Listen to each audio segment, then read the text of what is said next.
तो चलो शुरू करते हैं। पहले बॉयल्स लॉ है, ठीक है। देखो कुछ नहीं है, जैसे आइडियल गैस इक्वेशन क्या होता है, PV equal to nRT, PV equal to nRT। जैसे किसी ने कहा प्रेशर कांस्टेंट है, किसी के नाम कहा टेम्परेचर कांस्टेंट है, किसी ने कहा वॉल्यूम कांस्टेंट है, ठीक है। तो सपोज करो कि अगर मान लो कि टेम्परेचर कांस्टेंट है और हमारा जो सिस्टम हम जो पढ़ते हैं वो क्लोज सिस्टम पढ़ते हैं, यानी कि कुछ ऐसे होना चाहिए। ये पिस्टन क्या है, फिक्स्ड है, ठीक है। इसमें वॉल्यूम कांस्टेंट हो जाएगा। या मान लो कि पिस्टन मूवेबल है, सपोज करो कि ऐसा हमने बना दिया,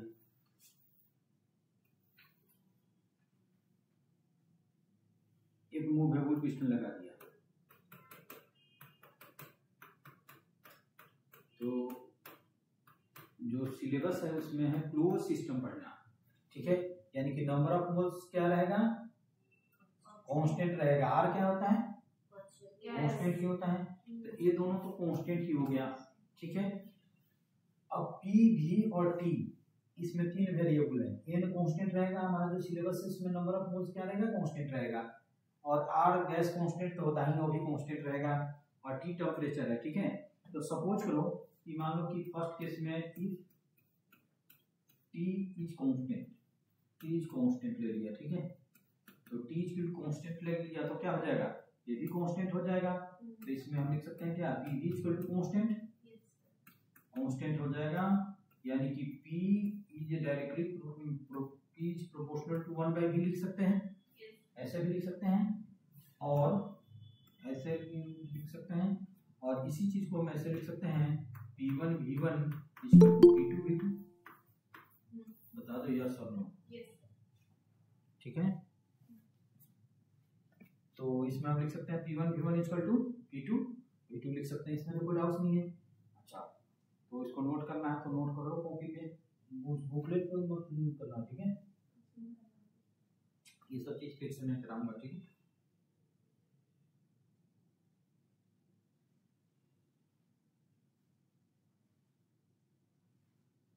if T equal to constant, ठीक है। और यही चार्ल्स लॉ है, बॉयल्स लॉ है, लुगार्डो लॉ है, सब इसी से मैं बता दूंगा कि यही सब लॉ है। तो ये याद रखना है कि PV equal to nRT, PV equal to nRT जिसमें n और r क्या है, कांस्टेंट है। टेम्परेचर कांस्टेंट ले लिया तो PV इक्वल टू कांस्टेंट, यानी कि P is proportional to 1/v, that is P1 V1 equal to P2 V2, ठीक है।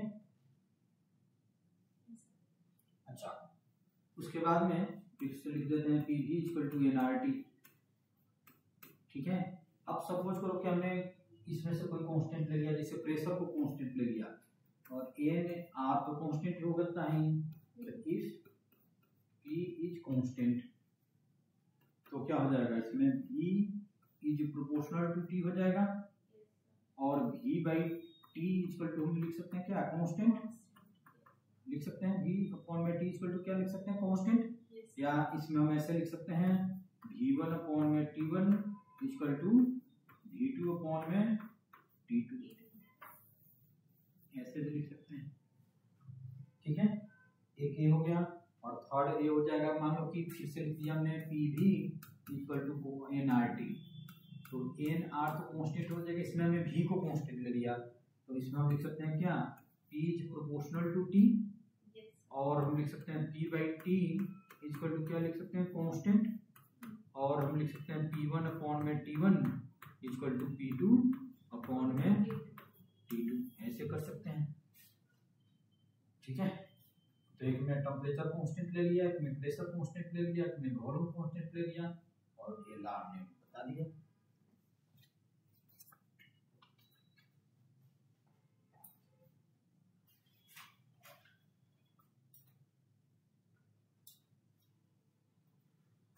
ठीक है, यही तीनों लॉ मैं भी पढ़ाऊंगा, तो तुमको खुद अपने से डिसाइड करने लेना है। जैसे बॉयल्स लॉ में क्या होता है, टेम्परेचर कांस्टेंट या प्रेशर कांस्टेंट या वॉल्यूम कांस्टेंट, जल्दी बताओ। टेम्परेचर कांस्टेंट होगा, तो अभी जो टेम्परेचर कांस्टेंट हो रहा है ये चीज है। अच्छा, उसके बाद में चार्ल्स लॉ में क्या होता है, टेंशन कांस्टेंट होगा। तुम बताओ, देख नहीं ठीक से बताओ, बॉयल्स लॉ में क्या होता है? जिसे मैं कुछ नहीं और बताएगा, टेम्परेचर कांस्टेंट। अच्छा, चार्ल्स लॉ में तुम बताओ। Tension constant.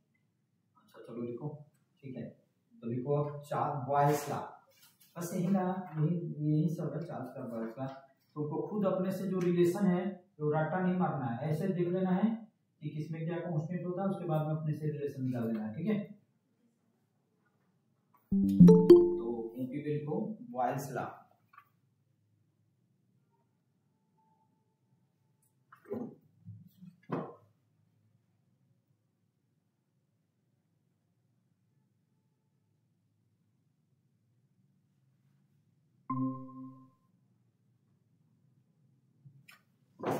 लिख लिया Boyle's law.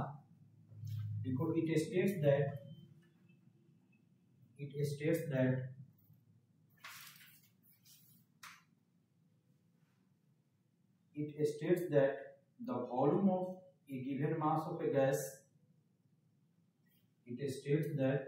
the volume of a given mass of a gas is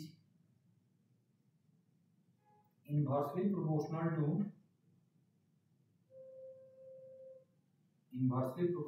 to its pressure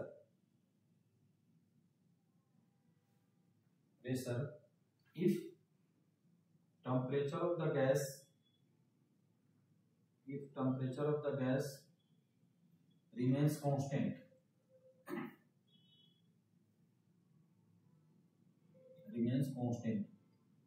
और करके लिखो, और at लिखो, और at a constant temperature, और करके लिखना है at constant temperature, comma the volume of a given mass of a gas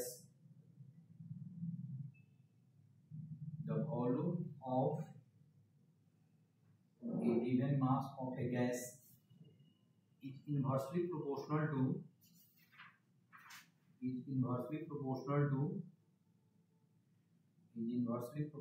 to their pressure।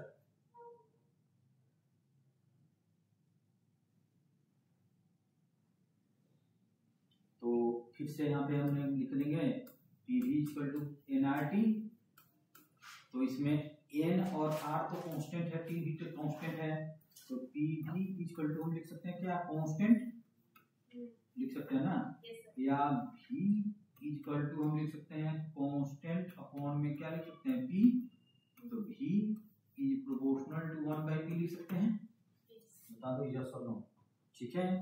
और इसमें ये लिख सकते हैं, और इसमें लिख सकते हैं P1 V1 = P2 V2, ठीक है।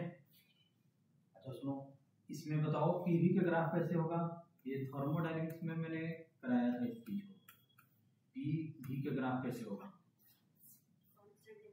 हाँ कांस्टेंट टेम्परेचर पे पीवी = कांस्टेंट कैसे होगा, सी टाइप का, हाँ, तो इस पे एक ग्राफ कैसे होगा, कुछ ऐसे होगा।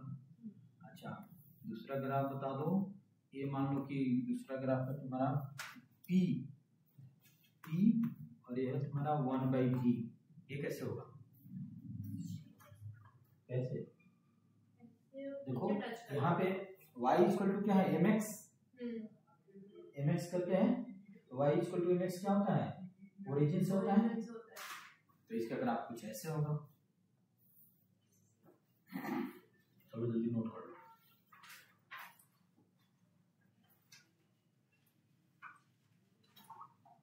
P1 क्या है, इनिशियल प्रेशर, V1 क्या है, इनिशियल वॉल्यूम, P2 क्या है, फाइनल प्रेशर, और V2 क्या है, final volume.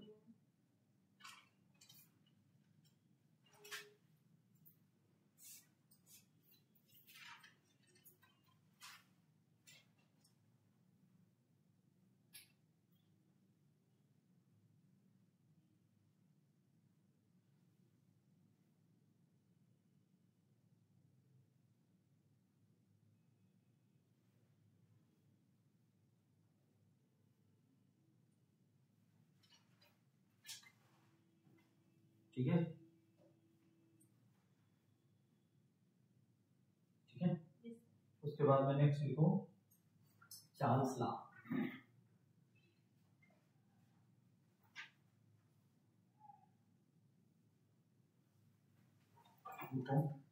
At a constant pressure, इसमें चार्ल्स लॉ में भी हमने क्या बताया, प्रेशर कांस्टेंट होता है, ठीक है। तो लिखो at a constant pressure, at a constant pressure, volume of a given mass of a gas, volume of a given mass of a gas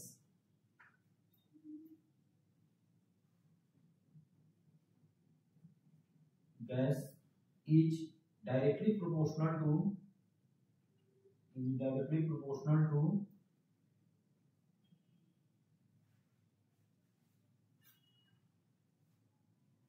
its absolute temperature, directly proportional to its absolute temperature,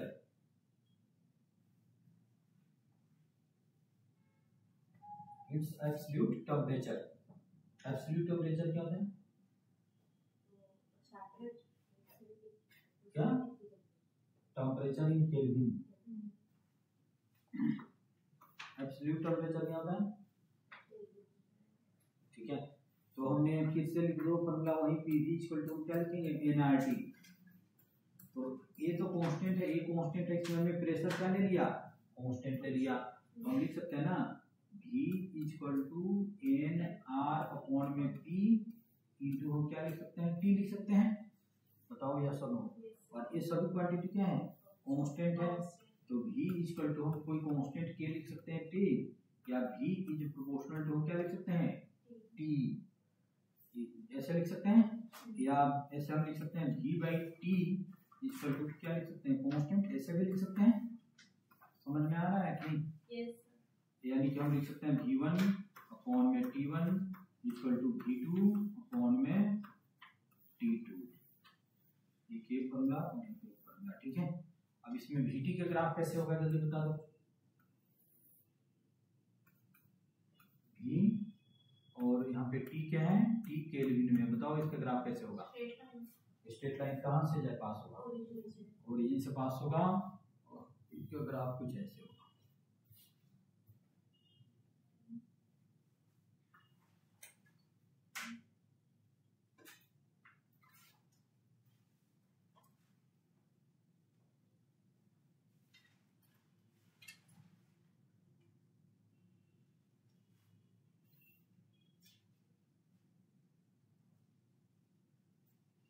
हो गया,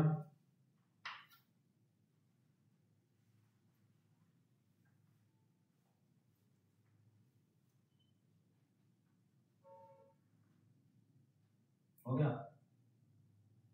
next law कौन सा है, Charles law के बाद में ये defect law. चलो लिखो, अब कुछ नहीं है, सब बिल्कुल फॉर्मूला कुछ भी नहीं है।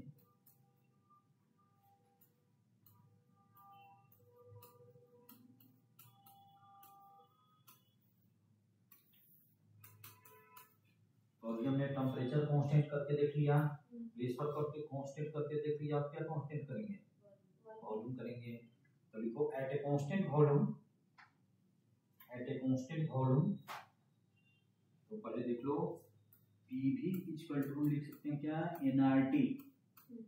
सिर्फ एक याद रखना है कि जैसे बॉयल्स लॉ में क्या होता है, टेम्परेचर कांस्टेंट, चार्ल्स लॉ में क्या होता है, प्रेशर कांस्टेंट, और ये दूसरे लॉ में क्या होता है, वॉल्यूम कांस्टेंट। बस ये याद रखना है, अपने से फॉर्मूला ड्राइव हो जाएगा, ठीक है। तो P इक्वल टू लिख सकते हैं एन आर अपॉन में V इंटू क्या लिख सकते हैं हम, T। ये सब क्या कांस्टेंट है, तो P equal to something constant, इसके बदले में कांस्टेंट इंटू T। और ये भी पता है कि P कांस्टेंट हटाएंगे तो कोई प्रोपोर्शनलिटी साइन देते हैं, ऐसे हो जाएगा। और इसको हम ऐसे लिख सकते हैं P बाई T, या इससे ऐसे भी हम लिख सकते हैं P by T equal to क्या हो जाएगा, कांस्टेंट, ठीक है। और इसमें हम लिख सकते हैं P1 अपॉन में T1 equal to P2 upon में T2 ऐसे। तो लिखो at a constant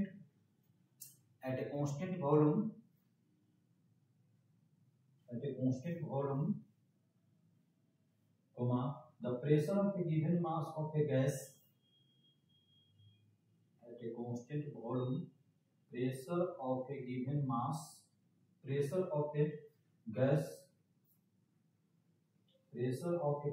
of a gas is directly proportional to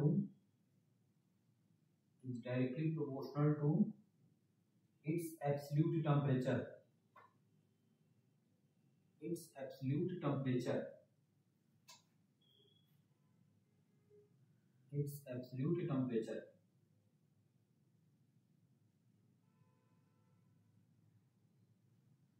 ठीक है, इसमें तो कोई डाउट नहीं होना चाहिए। अब ये सारे और इसका ग्राफ कैसे होगा, इसमें P और वर्सेस T, इसका ग्राफ कैसे होगा, और ये क्या होना चाहिए, केल्विन में होना चाहिए, बिल्कुल इसका ऐसे होगा। अच्छा एक और बता दूं, ये PV का ग्राफ कैसे होगा, इसमें PV का ग्राफ कैसे होगा, वॉल्यूम कांस्टेंट है तो कैसे ग्राफ होगा इसका, कैसे, किसके पैरेलल, V के, तुम बताओ, बिल्कुल V के पैरेलल।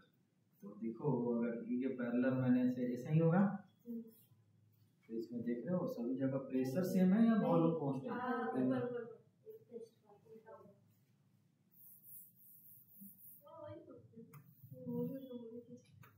वॉल्यूम और ये प्रेशर, तो इसमें क्या हो जाएगा, कुछ ऐसे हो जाएगा, इसमें तुम्हारा वॉल्यूम कांस्टेंट हो गया। ठीक है, ऐसे चलो यही ग्राफ ड्रॉ करना है, चलो ड्रॉ करो।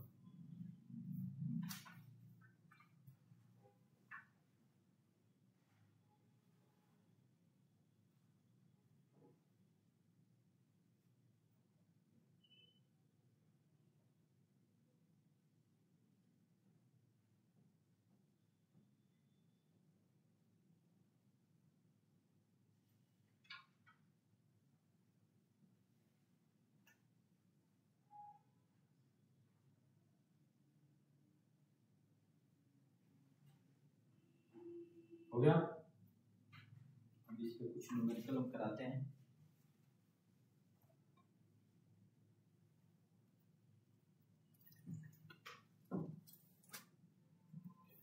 चलो इस पे कुछ न्यूमेरिकल हम करा देते हैं, छोटे छोटे न्यूमेरिकल कराएंगे, बहुत बड़ा नहीं, बिल्कुल छोटा नंबर। ठीक है,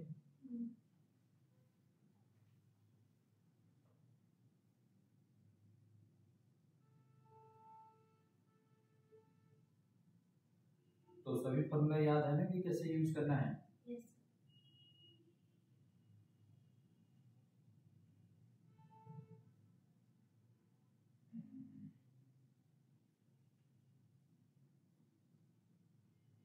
चलो लिखो if pressure of a given mass of a gas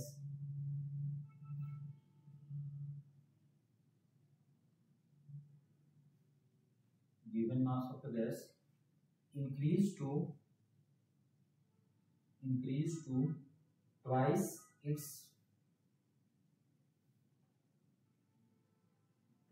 of its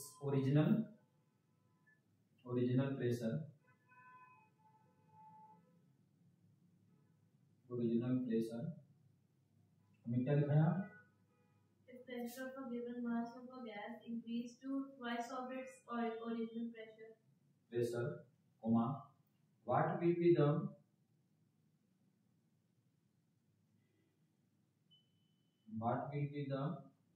rise in temperature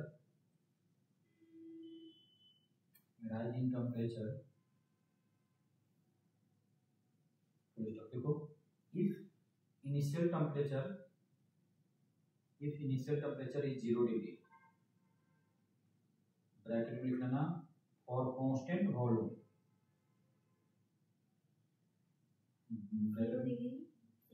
zero degree Celsius, और ब्रैकेट में लिखना constant volume remains constant, volume remains constant.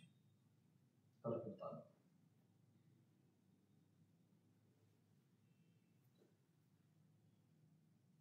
हमने क्या किया, प्रेशर को डबल कर दिया, ठीक है, तो टेम्परेचर को कितना इंक्रीज करना पड़ेगा, कितना इंक्रीज होगा उसमें। फाइनल हमको टेम्परेचर नहीं निकालना है, समझ रहे हो ना कि क्या है निकालना है, चेंज इन टेम्परेचर, यानी कि इनिशियल से फाइनल हमने कितना किया वो निकालना है। चलो करके बताओ।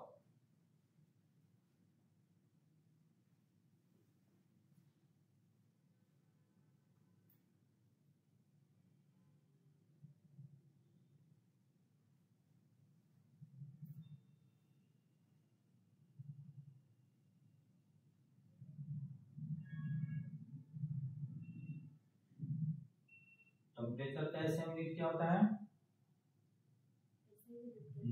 केल्विन, इसलिए सबको हमको पुट किस में करना है, केल्विन में पुट करना है।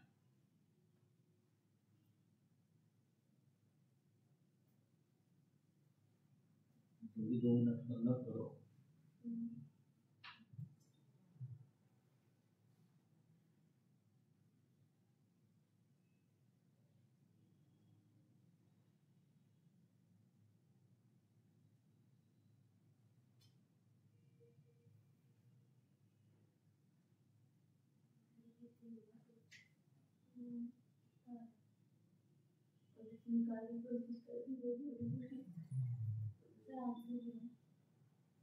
आंसर तो हम निकालेंगे तब पता चलेगा। तुम बता दो कितना होगा।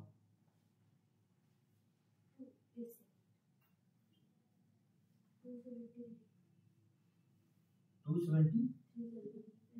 अच्छा मैं चेक करूँगा।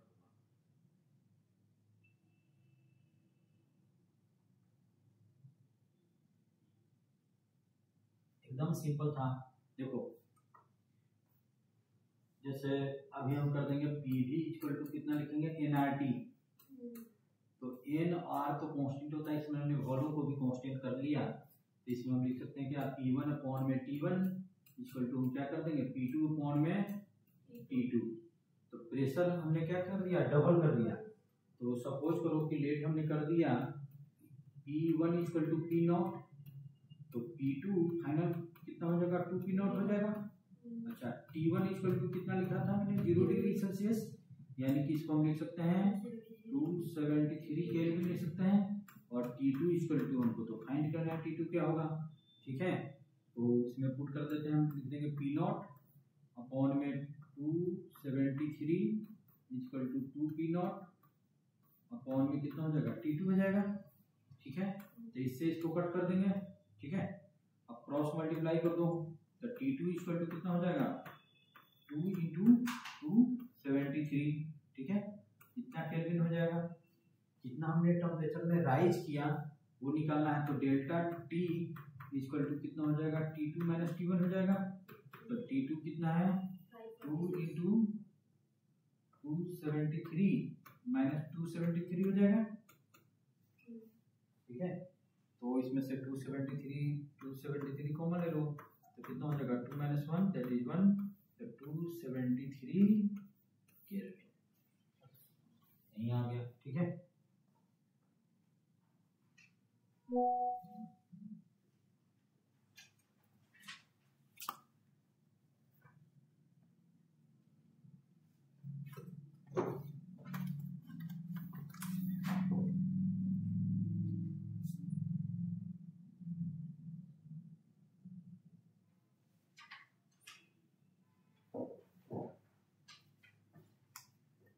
अभी कौन क्वेश्चन लिखो तो,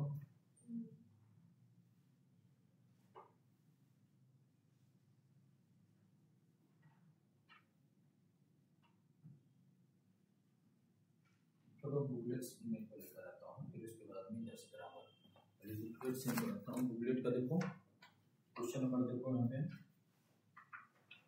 क्वेश्चन नंबर पेज नंबर 6 पे जो क्वेश्चन है वो करता हूँ मैं, ठीक है।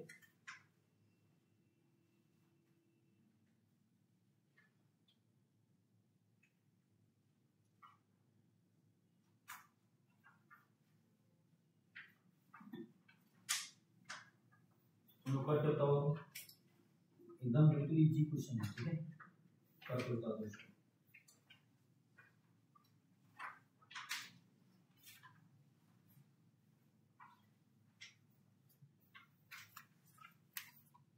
पहले कॉपी पे करो,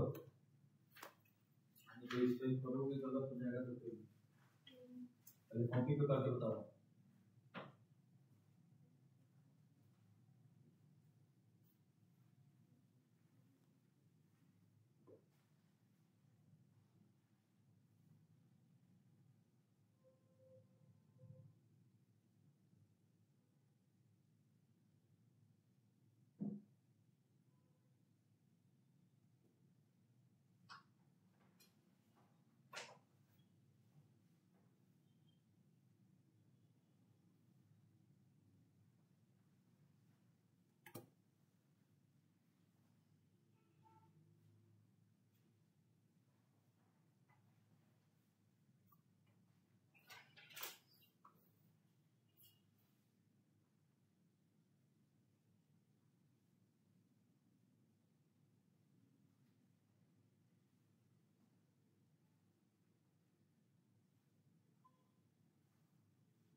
टेम्परेचर को केल्विन में लेना है, ठीक है।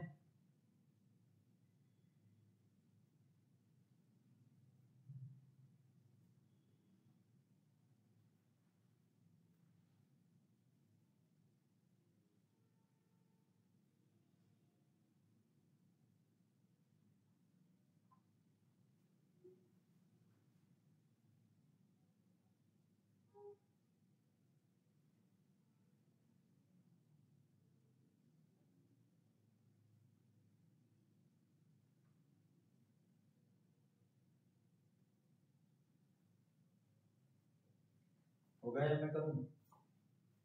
कुछ नहीं, सिंपल है, constant temperature constant pressure given है से।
हो गया? अच्छा चलो मैं करके बताता हूँ।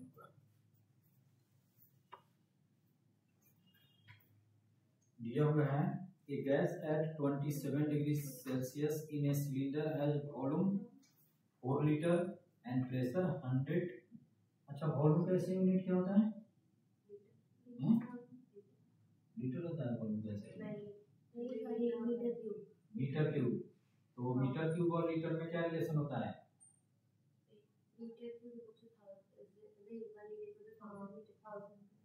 कितना? 1 लीटर इज इक्वल टू 1000 तो 1 सुनो 1 litre is equal to 10 to power -3 metre cube. ठीक है, या 1 मीटर क्यूब ऐसे लिख दो इक्वल टू 1000 लीटर, ये रिलेशन होता है। ठीक है,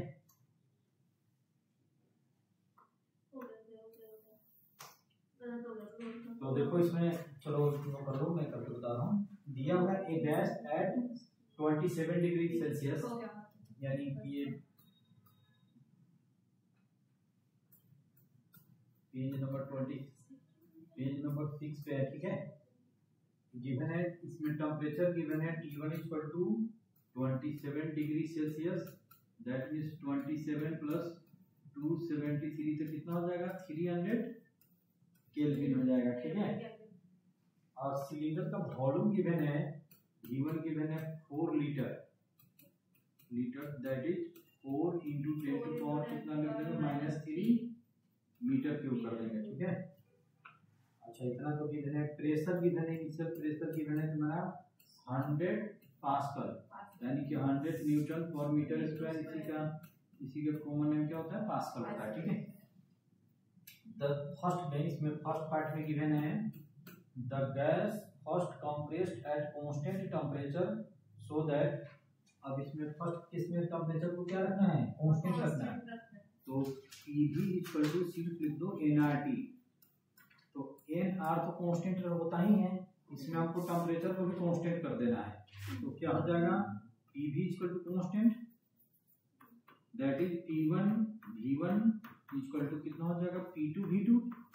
ठीक है, अच्छा इनिशियल उसमें दिया हुआ है compressed so that the pressure is 150 Newton pascal. ठीक है, और इसमें P2 गिवन है 150 न्यूटन पर मीटर स्क्वायर। सुनो, P2 गिवन है यहाँ पे, इतना गिवन है।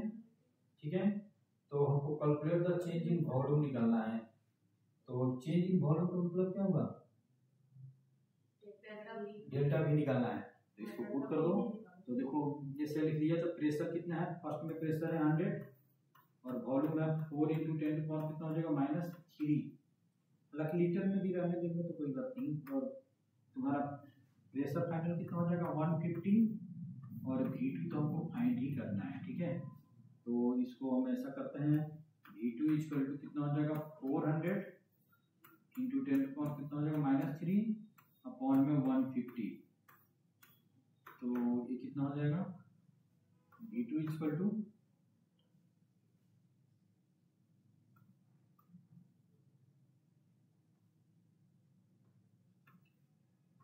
तो 8 अपॉन में 3 into 10 to power -3 metre cube, यानी कि हम लिख सकते हैं 8 अपॉन में 3 लीटर, ऐसे कर सकते हैं 8 अपॉन में 3 लीटर लिख सकते हैं। ठीक है, कितना है, तो चेंज इन वॉल्यूम कितना हो जाएगा, इसमें वॉल्यूम क्या हो रहा है, इंक्रीज हो रहा है या डिक्रीज हो रहा है, डिक्रीज हो रहा है, इसमें वॉल्यूम क्या हो रहा है, डिक्रीज हो रहा है, तो डेल्टा V इक्वल टू लिख दो V final minus V initial, यानी कि डिक्रीज हो रहा है, तो V फाइनल कितना है 8 अपॉन में 3 -4 कर दो और इतना ही लिख दो लीटर, इसको सोल्व कर दो, ये निगेटिव में आएगा, तो निगेटिव में आने इसका मतलब क्या होगा कि वॉल्यूम क्या होगा, डिक्रीज किया। और ऐसे भी है कि जैसे Pv इक्वल टू कांस्टेंट है, तो एक को इंक्रीज करेंगे तो दूसरे को क्या करना पड़ेगा, डिक्रीज करना पड़ेगा। ठीक है, जैसे मैंने बताया था x y equal to, suppose करो एक्स वाई इक्वल टू मान लो कि 5 है, तो एक्स को डबल कर देंगे तो वाई को क्या करना पड़ेगा, हाफ करना पड़ेगा। इसको अगर हमने कर दिया 2x, तो वाई को क्या करना पड़ेगा, y/2 करना पड़ेगा, ताकि दोनों का प्रोडक्ट 5 आए। ठीक है, तो चलो ठीक है, उसके बाद में बी पार्ट में कहा जा रहा है, सेकंड पार्ट में it is then heated at constant volume, next part में कांस्टेंट वॉल्यूम कर दिया गया, so temperature becomes 127, calculate the new pressure. चलो पर इसको नोट कर लो, अब बुकलेट में कर लो, बुकलेट में नोट कर लो इसको।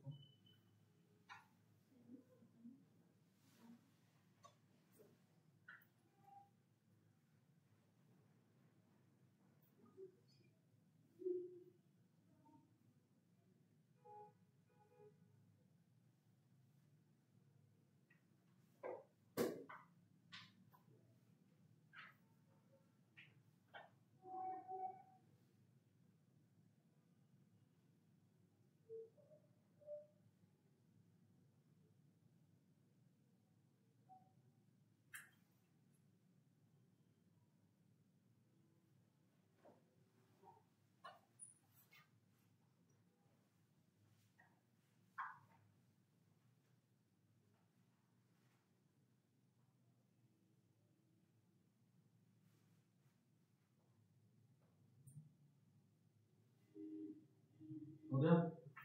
अच्छा कर लिया कंडीशन। अच्छा सेकंड पार्ट अब इसको मैं कर रहा हूँ। सेकंड पार्ट जैसे इतना तो गिवन ही है।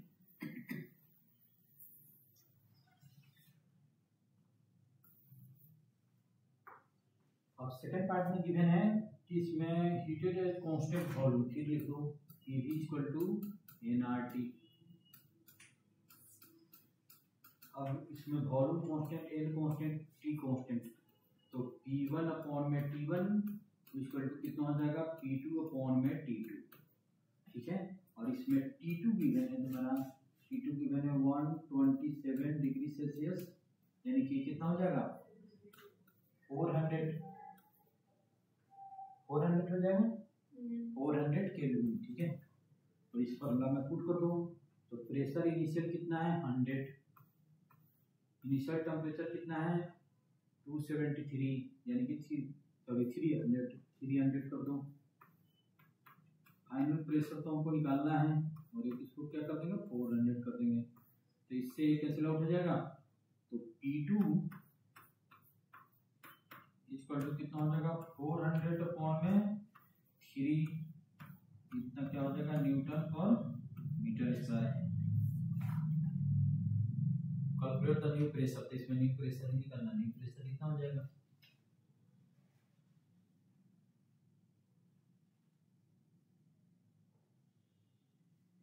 ठीक है। अच्छा उसके बाद में नेक्स्ट टॉपिक शुरू करते हैं। उसके बाद में पेज नंबर 4 पे लिखो आइडियल गैस। पेज नंबर 4 पे देखो दिया हुआ है आइडियल गैस।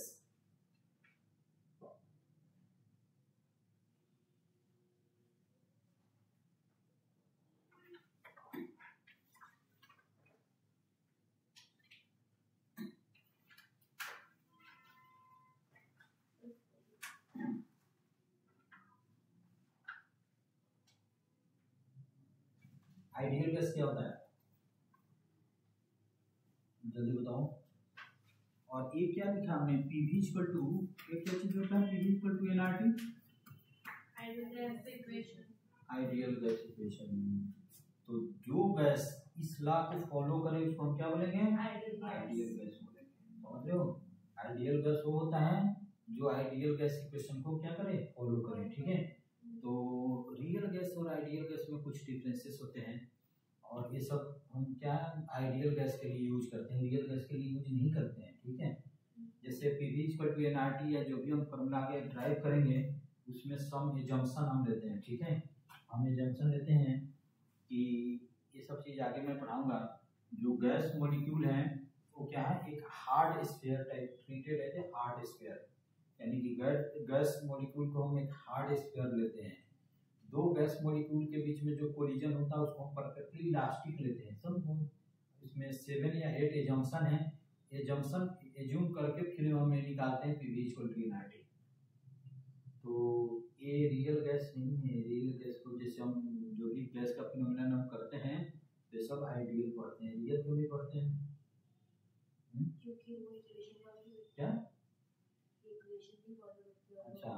अच्छा जैसे अभी तो जैसे ग्रेविटेशन में पढ़ाया था तो ये तो जानते हो कि जितने भी प्लैनेट हैं सन के अराउंड किस ऑर्बिट में मूव करते हैं, इलिप्टिकल या सर्कुलर, इलिप्टिकल।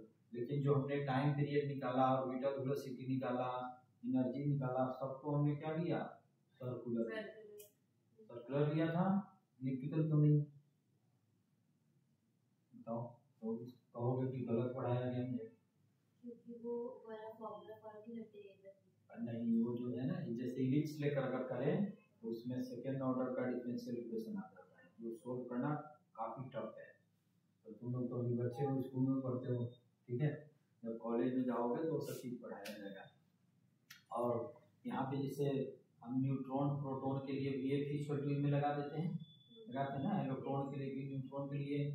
तो ये जो न्यूटोनियन मैकेनिक्स है ये किसके लिए एप्लीकेबल है, बड़े बड़े मास के लिए एप्लीकेबल है, ठीक है। इलेक्ट्रॉन का मास कितना होता है याद है 9.10 माइनस 31 kg होता है, इतना छोटा है। उसके लिए फिजिकल थ्योरी में हम नहीं लगा सकते। उसके लिए एक दूसरा मैकेनिक्स होता है जिसको हम क्वांटम मैकेनिक्स बोलते हैं। गैस के लिए भी हम ये इक्वेशन लगा देते हैं। ये भी रियल एनालिसिस नहीं है, ये सबका रियल एनालिसिस जब जाओगे कॉलेज में जब पढ़ोगे तो उसमें पढ़ाया जाएगा क्वांटम मैकेनिक्स। जो न्यूटोनियन मैकेनिक्स किसके लिए एप्लीकेबल है? माइक्रोस्कोपिक ऑब्जेक्ट के लिए। माइक्रोस्कोपिक ऑब्जेक्ट क्या होता है? बड़ा बड़ा ऑब्जेक्ट के लिए। और क्वांटम मैकेनिक्स किसके लिए एप्लीकेबल है? माइक्रोस्कोपिक ऑब्जेक्ट के लिए, जैसे electron, proton, neutron, alpha, beta particle या गैस मॉलिक्यूल के लिए वहाँ पे न्यूटोनियन मैकेनिक्स एप्लीकेबल नहीं है। यहाँ पे तो हम सबके लिए लगा देते हैं। तो ठीक है, तो वहाँ पे जो गैस का एनालिसिस किया जाता है उससे जो इक्वेशन बनाया जाता है वो होता है रियल गैस। ठीक है, तो वो काफ़ी कॉम्प्लिकेटेड होता है। कुछ हम एजम्पशन लेते हैं, जैसे दो गैस मॉलिक्यूल के बीच में कोलाइड होगा तो उसमें तो एनर्जी लॉस होगा, लेकिन हम इसमें जो करते हैं तो उसमें कोई एनर्जी लॉस नहीं होगा। अच्छा, उसके बाद हम इसमें एज्यूम करते हैं कि जितने भी गैस मॉलिक्यूल के हार्ड स्फीयर है, जैसे डाई एटॉमिक है तो डबल शेप का होता है, ट्राई एटॉमिक है तो डिफरेंट शेप का होता है, पॉली एटॉमिक होता है डिफरेंट शेप का होगा, लेकिन हम उसको सबको मानते हैं कि वो क्या है, एक स्फीयर शेप का है। सब चीज आगे में डिस्कस करूंगा। ठीक है, तो चलो लिखो नेक्स्ट टॉपिक लिखो आइडियल गैस। कॉपी पे लिखो आइडियल गैसेस। लिखो the gas which obeys the ideal gas equation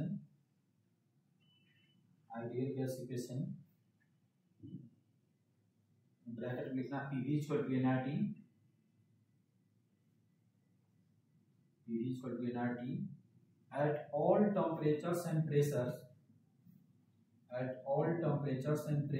is called ideal gas or perfect gas।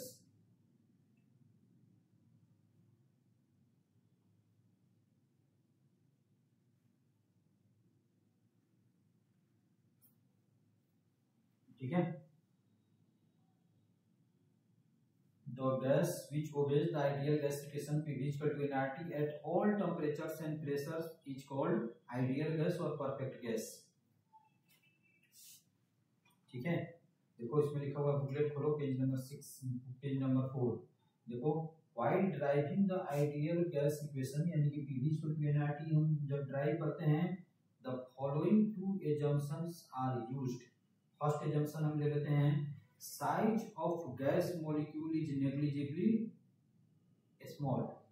ठीक है, there is no force of attraction between amongst the molecules of the gas. ठीक है, देखो ऐसा है कि जब हम एक फॉर्मूला ड्राइव करते हैं PV equal to nRT में, तो अभी हमने बताया बहुत सारा एजम्पशन हम एज्यूम करते हैं, यानी कि साइज ऑफ गैस मॉलिक्यूल क्या लेते हैं, नेग्लिजिबली स्मॉल लेते हैं। जैसे मान लो, अच्छा जैसे मान लो कि क्लासरूम है, इसका वॉल्यूम समथिंग है। अगर वॉल्यूम समथिंग है तो गैस मॉलिक्यूल का वॉल्यूम मान लो कि इसका 1/10 है। सपोज करो कि गैस मॉलिक्यूल का वॉल्यूम क्या है, इस क्लासरूम का 1/10 है, सपोज करो, इमेजिन करो, तो रिमेनिंग क्लासरूम का वॉल्यूम कितना हो जाएगा,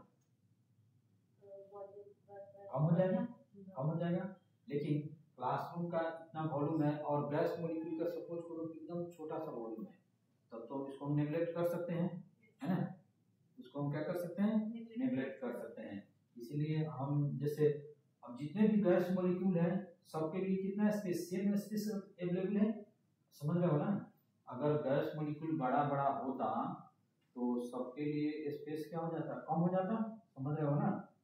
लेकिन गैस मॉलिक्यूल को क्या लेते हैं, बहुत हम छोटा लेते हैं, और उस केस में हम एज्यूम करते हैं कि जितने भी गैस मॉलिक्यूल है सबके लिए वॉल्यूम क्या है, सेम है।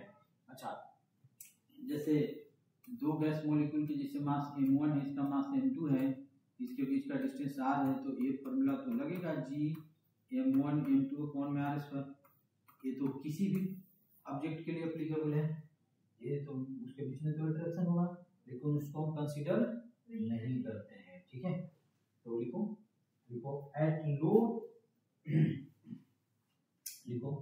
At low pressure and high temperature,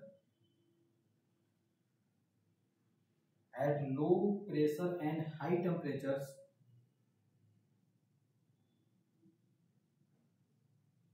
some real gases ये पेपर में ऑब्जेक्टिव में पूछा जाता है। ठीक है, लो प्रेशर और हाई टेम्परेचर टेम्परेचर पे रियल गैस क्या करता है, आइडियल बिहेवियर को शो करता है। क्या याद रखना है, लो टेम्परेचर, लो टेम्परेचर नहीं, low pressure and high temperature. चलो पहले लिख लो फिर समझाता हूँ। At low pressure and high temperatures some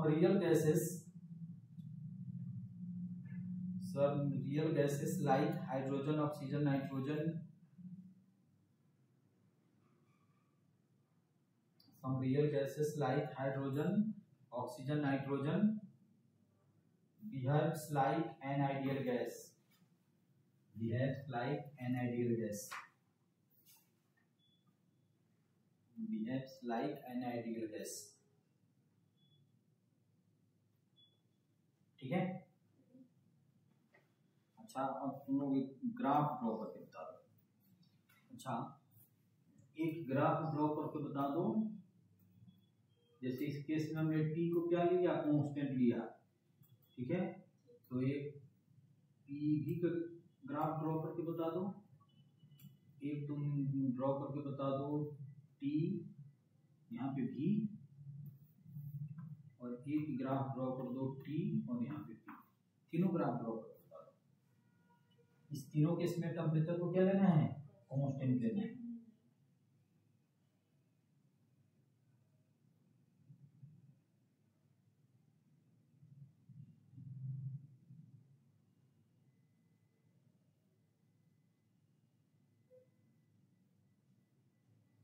इस चीज को बहुत कितना बार स्कूल के पेपरों में पूछा गया है, ऑब्जेक्टिव में, ठीक है। याद रखना है रियल गैस आइडियल बिहेवियर को कब शो करता है, रियल गैस आइडियल बिहेवियर को कब शो करता है, low pressure and high temperature. High temperature, इस चीज को याद रखना है।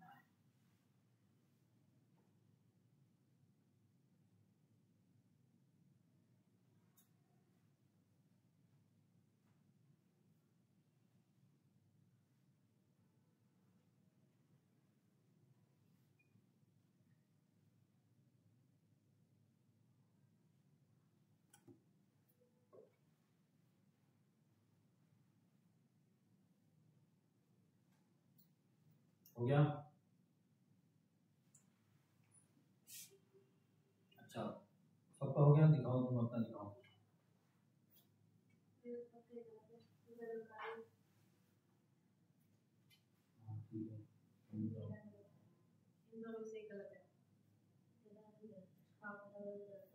पहले वाला ही गलत है। अभी मैंने बताया था कि टेम्परेचर कांस्टेंट है तो पीवी का ग्राम सी टाइप का होता है, ऐसे होगा। इस तीनों में टेम्परेचर कांस्टेंट है तो ऐसे ड्रॉ करेंगे, ठीक है। अच्छा अब इसका किसका ग्राफ ड्रॉ करके बता दो। अच्छा ये बताओ, जैसे पीवी इक्वल टू हमने लिख दिया क्या, एनआरटी, एनआरटी लिख दिया, तो पीवी अपॉन में मैं लिख दूं एनटी, तो कितना हो जाएगा, आर हो जाएगा। PV equal to NT, N क्या है, number of moles of gas, ठीक है, और एनटी इक्वल टू आर हो जाएगा। तो इसका ग्राफ ड्रॉ करके बताना है, तुम लोग ड्रॉ करके बताओ। इस पे ड्रॉ करना है पीवी अपॉन में एनटी वर्सेस, देखो इसमें गिवन है क्या, पी, पी ले लो। एक में हमने लिख दिया पीवी अपॉन में एनटी वर्सेस भी, और एक हमने ले लिया पीवी अपॉन में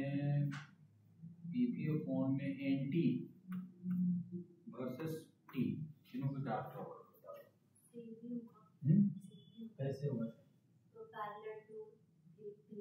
पैरेलल टू पी, क्यों क्यों पैरेलल, कांस्टेंट है। इसमें अगर तुम जैसे ये तो कांस्टेंट होगा, प्रेशर को चेंज करो, वॉल्यूम को चेंज करो, टेम्परेचर को चेंज करो, ये सब इस तरह से रीएडजस्ट हो जाएगा ताकि आर क्या हो जाएगा, कांस्टेंट हो जाएगा। तो इसका ग्राफ कुछ ऐसे होगा, समझ रहे हो ना। इसका ग्राफ कुछ ऐसे होगा और इसका ग्राफ कुछ ऐसे होगा, तीनों केस में। किसके लिए, और आइडियल गैस,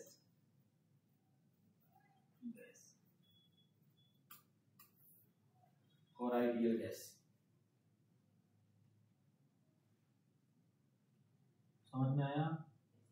लेकिन रियल गैस का कुछ ऐसे होता है, रियल गैस का कुछ ऐसे होता है।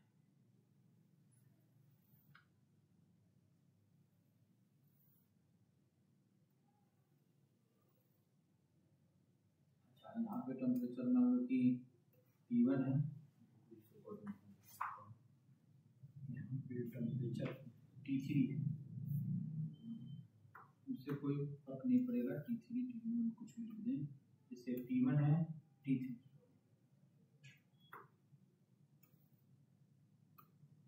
ये है तुम्हारा T3, ये है तुम्हारा T2 और ये है तुम्हारा T1। ठीक है, तो बताओ कौन सा बड़ा होगा कौन सा छोटा होगा,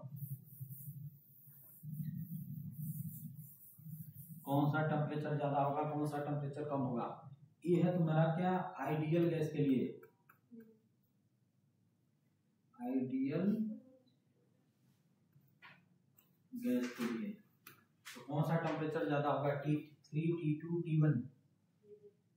अभी हमने क्या बताया कि रियल गैस आइडियल बिहेवियर को कब शो करता है, हाई टेम्परेचर पे। ठीक है, जैसे जैसे टेम्परेचर इंक्रीज करेंगे वैसे वैसे real gas approaches ideal behaviour. तो इसमें सबसे आइडियल बिहेवियर के क्लोजेस्ट कौन सा कर्व है, इसमें कर्व का नाम हमें दे दिया, जैसे इसका नाम दे दिया 3, इसका नाम दे दिया 2 और इसका नाम दे दिया 1। बताओ कौन सा है आइडियल गैस के करीब कौन सा कर्व है, T1 वाला 1 2 3 1, तो डेफिनेटली उसका टेम्परेचर क्या होगा, ज्यादा होगा। That means T1 is greater than किससे बड़ा होगा, T2 से बड़ा होगा, और ये किससे बड़ा होगा, T3 से। चलो इस फिगर को बनाओ।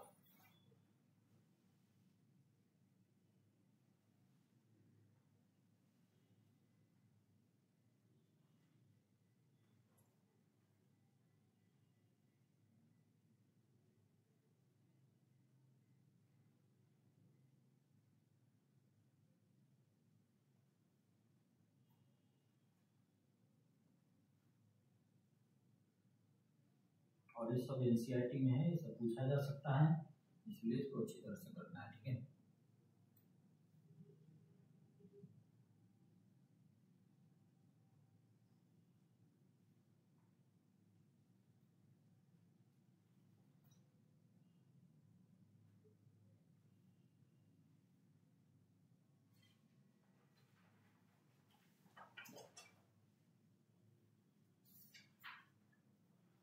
ठीक है,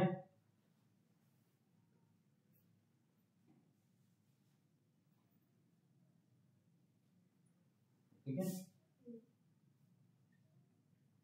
अब लिखो, नेक्स्ट लिखो, जिसे बॉयल्स लॉ में, जैसे अभी हमने बता दिया, ऐसे लिख लो बॉयल्स लॉ।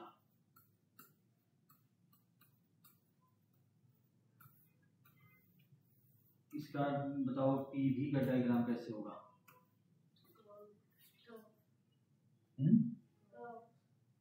कॉर्ड होगा कुछ ऐसे। ठीक है, तो बुकलेट देखो, बुकलेट में देखो पेज नंबर 5,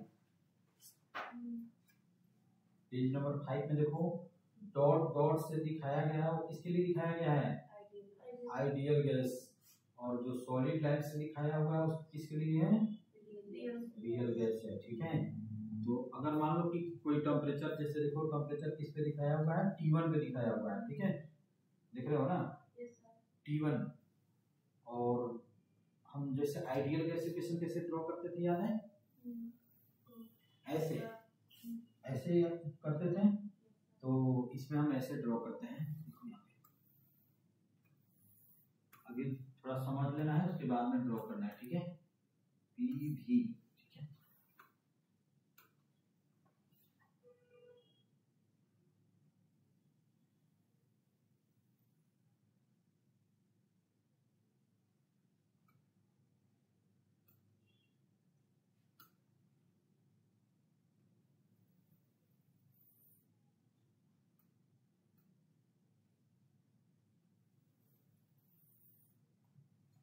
ठीक है। ये हो गया तुम्हारा, मान लो कि आइडियल, ये आइडियल गैस के लिए हमने ड्रॉ किया, ठीक है।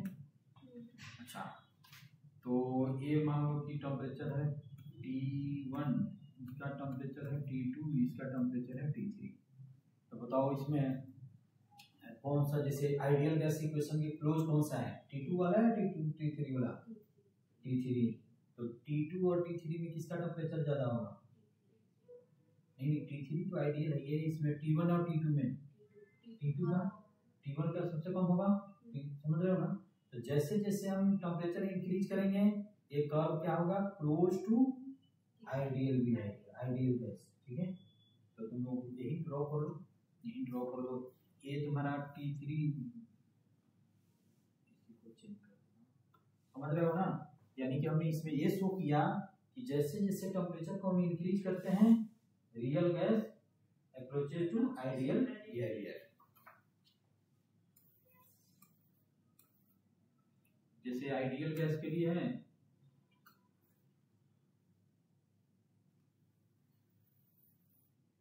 ये आइडियल गैस के लिए है और ये क्या है, रियल गैस के लिए है। कुछ ऐसे होता है।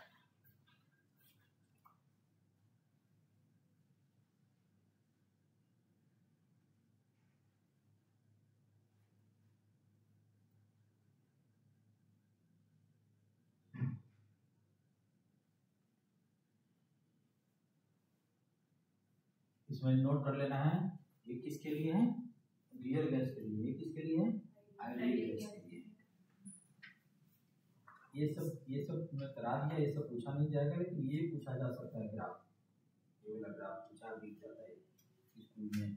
और ये ऑब्जेक्टिव में पूछा जाता है कि रियल गैस आइडियल बिहेवियर को कब शो करता है, low temperature, low pressure, low pressure, high temperature, high temperature, high pressure, इस टाइप से 4 ऑप्शन रहेगा, ठीक है। तो ये तुमको याद रखना है, ठीक है, समझ गए।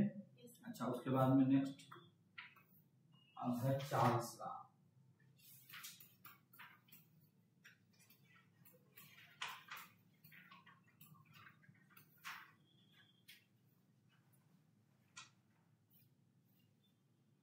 तो इसमें हमने कैसे बताया था, इसमें क्या कांस्टेंट होता है, तो इसमें टेम्परेचर का और वॉल्यूम का कर्व कैसे होगा, कैसे बताया था, ओरिजिन से पास होता है।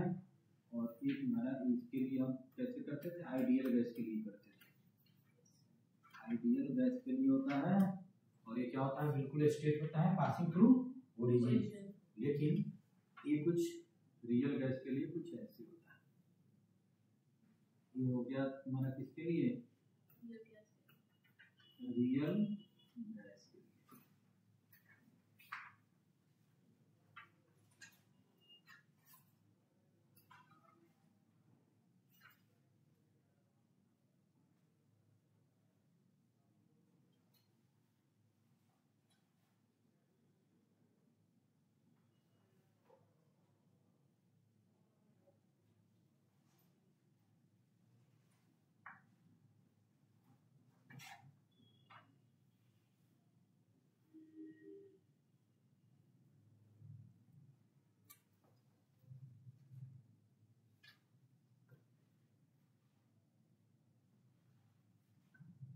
जो फर्स्ट वाला ग्राफ ड्रॉ कराया था उसको याद रखना है, ठीक है।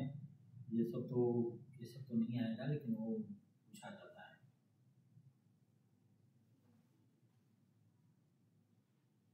फर्स्ट वाला कौन सा ग्राफ याद रखना है, इसको इम्पोर्टेंट मार्क कर दो, कौन सा, ये वाला, ठीक है। अच्छा, उसके बाद में क्वेश्चन पेज नंबर 7 पे जो क्वेश्चन है उसको करके बताओ। बुकलेट के पेज नंबर 7 पे जो क्वेश्चन है उसको तुम लोग करो।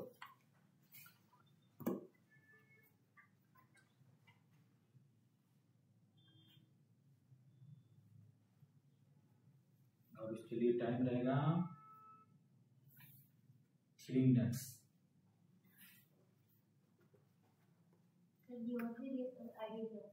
हाँ, सब आइडियल गैस ही पढ़ना है। जो भी क्वेश्चन होगा उसमें P v equal to nRT हम कर सकते हैं। रियल गैस इक्वेशन पढ़ना ही नहीं है। रियल गैस का जस्ट क्वालिटेटिव हमने बताया कैसे होता है। रियल गैस का यहाँ पे जो भी हमारा सिलेबस है अभी तक जो भी पढ़े थे थर्मोडायनेमिक्स सब में हमने PV equal to NRT use किया, तो हमारा सिलेबस ही है आइडियल गैस के लिए। इसमें रियल गैस कुछ भी नहीं, जस्ट हमने बता दिया रियल गैस कैसे होता है, उसके बाद में रियल गैस को डिलीट मान लो, आइडियल गैस ही पढ़ना है, ठीक है।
लगता है कि हो जाएगा या नहीं?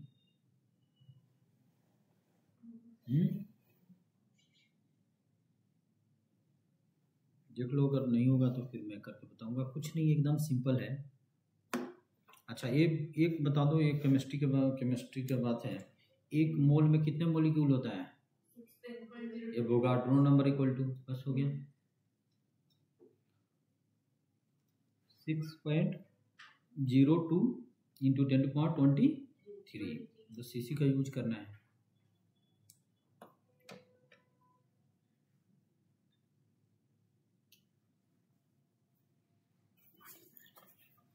ये दिया हुआ है, ये vessel contain 2 non reacting gases, एक में है नियॉन मोनोएटॉमिक है और ऑक्सीजन डाइएटॉमिक है, ठीक है। दोनों में आपस में रिएक्शन नहीं होता है, जैसे कहा जा रहा है the ratio of their partial pressures. Partial pressure क्या होता है? क्या होता है पार्शियल प्रेशर? जैसे देखो, पार्शियल प्रेशर क्या होता है? अच्छा, जैसे मान लो कि कोई कंटेनर है, उसमें हमने ए गैस रखा हुआ है जिसका नंबर ऑफ मोल्स Na है, बी गैस रखा हुआ है जिसमें नंबर ऑफ मोल्स Nb है। तो दोनों के लिए तो टेम्परेचर सेम होगा, क्योंकि एक ही कंटेनर में रखा हुआ है, तो इसका टेम्परेचर T है और इसका वॉल्यूम भी। अभी हमने बताया कि गैस जो है उसके वॉल्यूम को क्या करते हैं, हम कंसीडर नहीं करते हैं। जो ए गैस है उसके लिए भी वॉल्यूम है और जो बी गैस है उसके लिए भी वॉल्यूम है। ए गैस के लिए भी टेम्परेचर T है, बी के लिए भी क्या टेम्परेचर T है, लेकिन दोनों इस पे नेट प्रेशर क्या हो जाएगा, जो इंडिविजुअल लगाएगा, जैसे ए भी प्रेशर लगाएगा और बी भी प्रेशर लगाएगा, तो दोनों का जो सम होगा वो क्या हो जाएगा, टोटल प्रेशर हो जाएगा। तो इसमें लिख सकते हैं पीवी इक्वल टू एनआरटी लिखते हैं, ठीक है। तो पीवी इक्वल टू लिख सकते हैं एनए प्लस एनबी, और इसको हम क्या लिख सकते हैं, आर इंटू टी लिख सकते हैं। समझ में आया? अच्छा, अब ये प्रेशर पी क्या है, टोटल प्रेशर, यानी कि pressure exerted by A plus pressure exerted by B. इसको हम ऐसे लिख दे PA प्लस PB, कोई दिक्कत नहीं है, और V इक्वल टू हम लिख सकते हैं NA प्लस NB और इंटू R इंटू T लिख सकते हैं। फर्दर इसको हम ऐसे लिख दें PA V plus PB V equal to हम लिख सकते हैं NA RT प्लस हम लिख सकते हैं NB RT लिख सकते हैं। इसमें तो कोई डाउट नहीं होना चाहिए, है कोई डाउट? तो अगर मैं ऐसे जैसे A इसके इक्वल टू लिख देते हैं, यानी कि PA V इक्वल टू हम लिख सकते हैं NA RT, तो PA इक्वल टू हम लिख सकते हैं NA RT अपॉन में कितना हो जाएगा V। अच्छा, सिमिलरली इसी तरह से PB इक्वल टू हम लिख सकते हैं NB RT अपॉन में V। ये क्या होगा? Partial pressure exerted bye A। ये क्या होगा? Partial pressure exerted bye B। और टोटल P क्या हो गया? टोटल प्रेशर, यानी कि partial pressure exerted bye A plus partial pressure exerted bye B। तो पार्शियल प्रेशर का फॉर्मूला ये हो गया। जैसे मान लो कि कोई इसमें मान लो कि जैसे A है प्लस B है प्लस C है, इसका नंबर ऑफ मोल्स Na है, इसका नंबर ऑफ मोल्स Nb है, इसका नंबर ऑफ मोल्स Nc है, और टोटल वॉल्यूम V है, और इसका टेम्परेचर T है। तो partial pressure exerted bye A कितना हो जाएगा? तो इसमें PA इक्वल टू हम लिख सकते हैं NA RT अपॉन में भी, PB इक्वल टू हम लिख सकते हैं NB RT अपॉन में भी, और PC इक्वल टू हम लिख सकते हैं क्या? NC RT अपॉन में भी। ऐसे हम लिख सकते हैं, इसमें तो कोई डाउट नहीं होना चाहिए। तो यही है पार्शियल प्रेशर। तो ये केमिस्ट्री में नहीं था, केमिस्ट्री में तो ये सब था। अच्छा, तो पार्शियल प्रेशर का मीनिंग होता है कि इंडिविजुअल गैस के द्वारा जो प्रेशर लगाया जाता है वो प्रेशर। ठीक है, समझ में आया? अच्छा, चलो इस क्वेश्चन को मैं करके बताता हूँ या तुम लोग करोगे? अच्छा, चलो समझ गए ना पार्शियल प्रेशर क्या होता है? इसको नोट करना है तो नोट कर लो, कॉपी में नोट कर लो।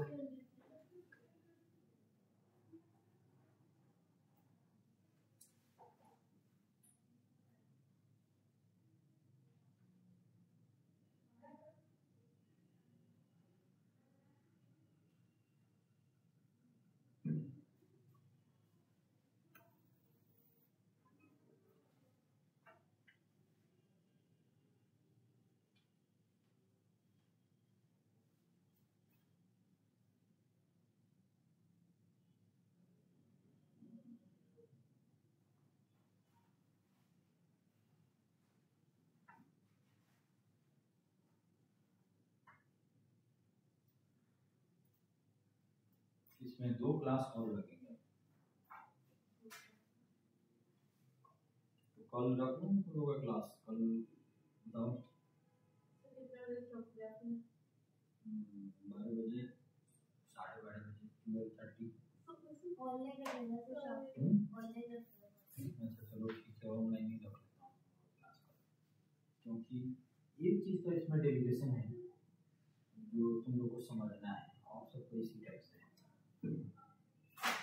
चलो ठीक है, हो गया? कोई एक नोट करो, एक ही नोट करो, दोनों तुमने ऐसे बताया, कोई एक नोट कर लो, ठीक है?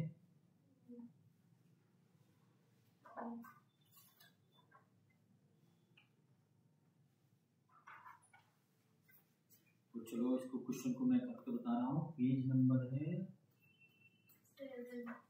7 में देखो दिया हुआ abrasive contain 2 non reacting gas, neon है और एक ऑक्सीजन है, ठीक है? तो जैसे मान लो कि इसमें 2 गैस हैं, एक है Ne और प्लस ऑक्सीजन, ठीक है?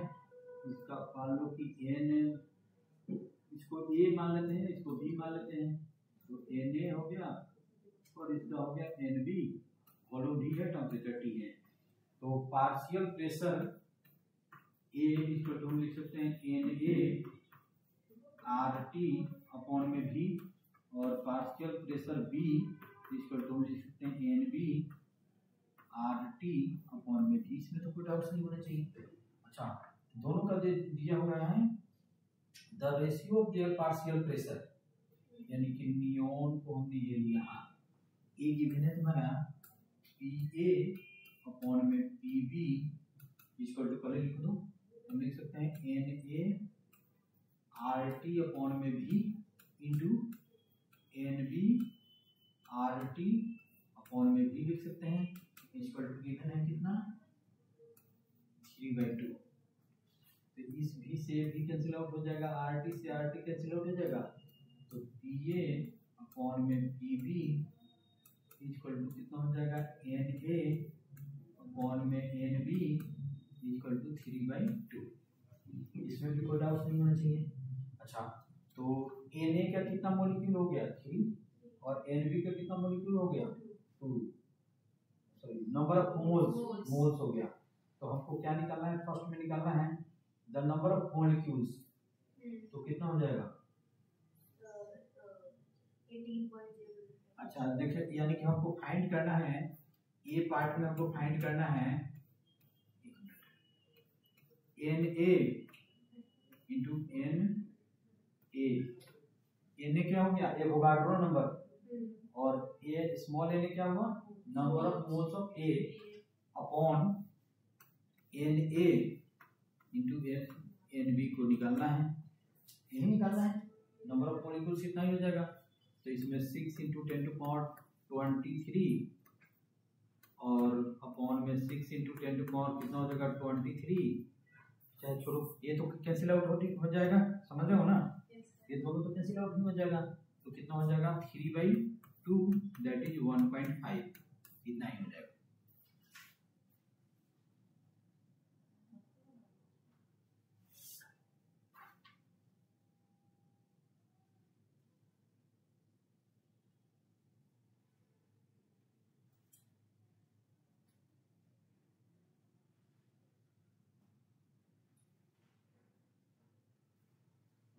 ठीक है, इसमें तो कोई डाउट नहीं है।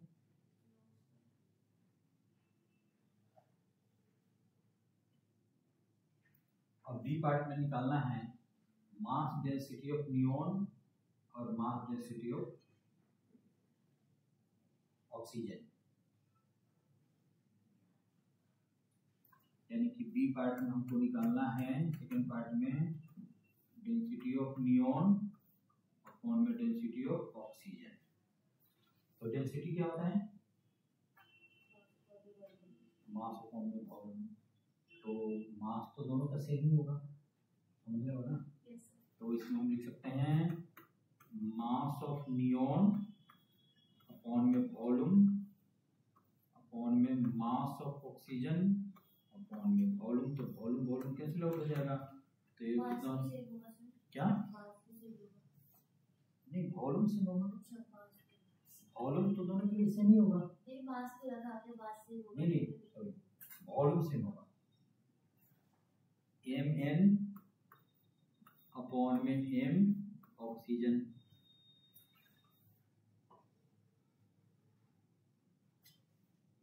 ठीक है।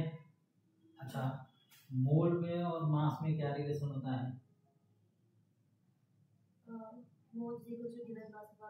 मोलर मास, ठीक है, गिवन मास अपॉन में मोलर मास।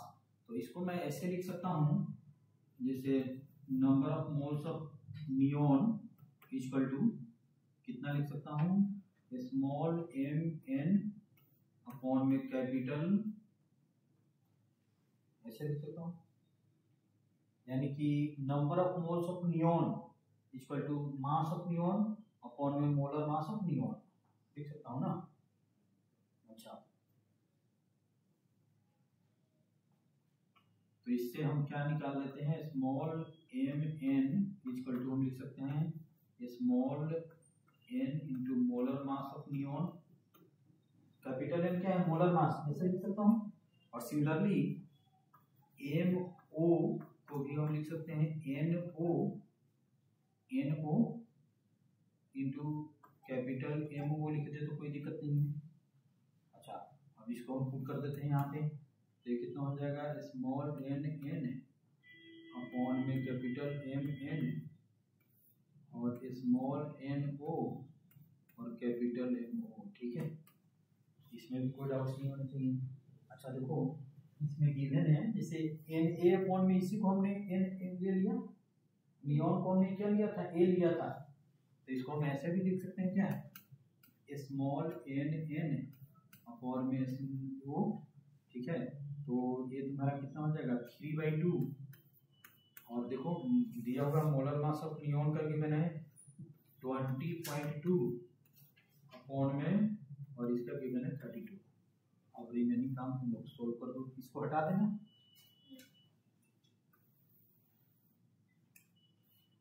तो ये आ गया तुम्हारा रो एन अपॉन में रो ऑक्सीजन इक्वल टू कितना हो जाएगा 3 इंटू 20.2 अपॉन में 2 इंटू 32। अब इसको सोल्व कर लो, सही है।